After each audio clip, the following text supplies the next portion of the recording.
Could your members do it? I believe my members could do it. My members ran an efficient bus service.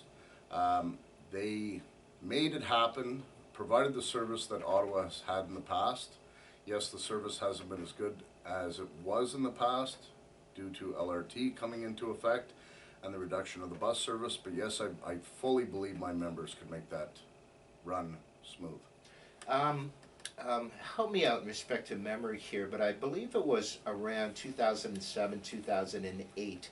It was Paratranspo, and they had contracted out maybe the whole of Paratranspo to I think the company was from Saskatchewan.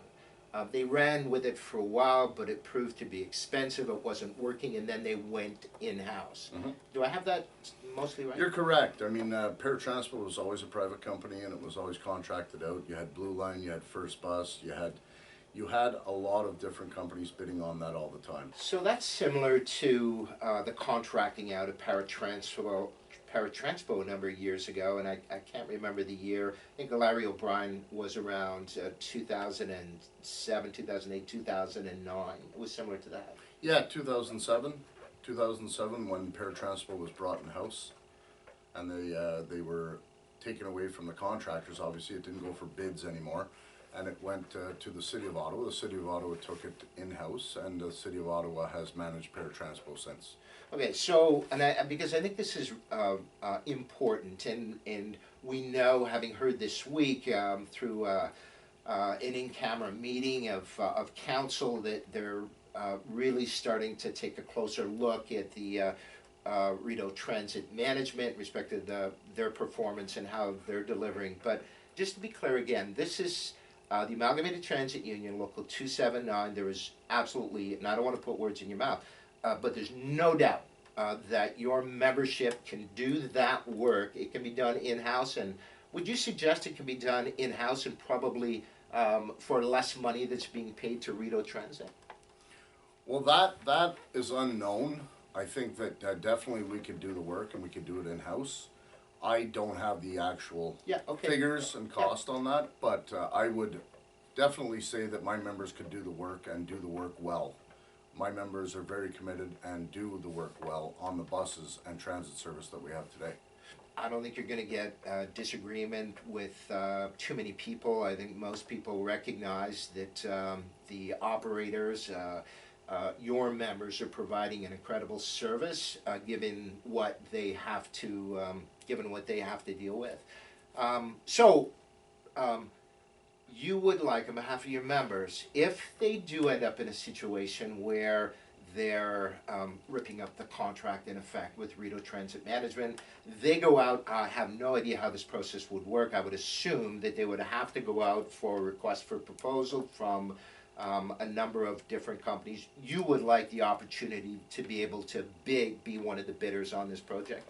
I would like to see OC Transport take it over in its entirety. And my members would be the ones that do the work on this transit system. We know the transit system, we do the work now, and we should continue to do it, and we should be the ones doing it for LRT as well. Fair statement. Would I be correct, some of the complaints that I've heard over the last while has to do with buses being canceled in other areas of the city?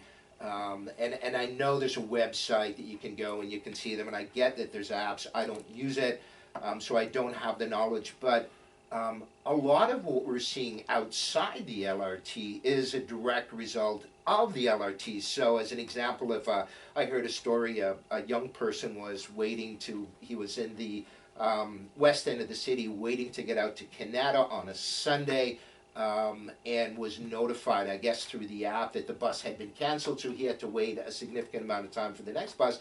But it was a young worker in the city that was going to work, which would have made them late, which did make them late for work. Can that be attributed directly to the LRT? Everything wrong with the system today, I believe, is attributed to LRT. We were going to have a staff downgrade, potentially it was going to be about 500 members at one point. LRT came in, we had no staff that was reduced, but we had vacancies that we didn't fill. So those vacancies that were not filled, now we are short-staffed.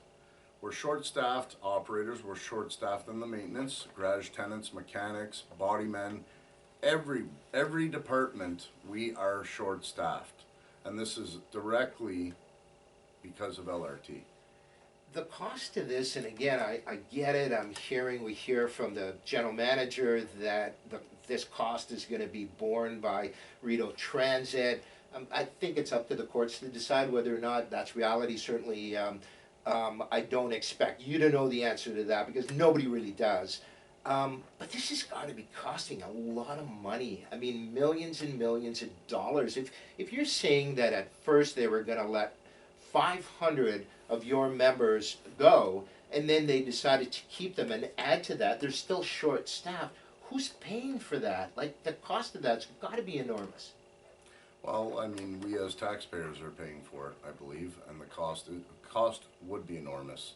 And the amount of additional work and overtime that my members have done to make the service what it is today is a cost as well. Right. Okay.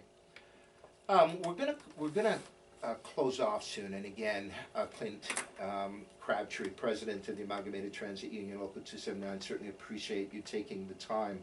I want to pick up just on an issue that's gained a lot of attention over the last while, and I know that you've been spoken with about the issue and for your opinion, but that's the coronavirus, COVID-19.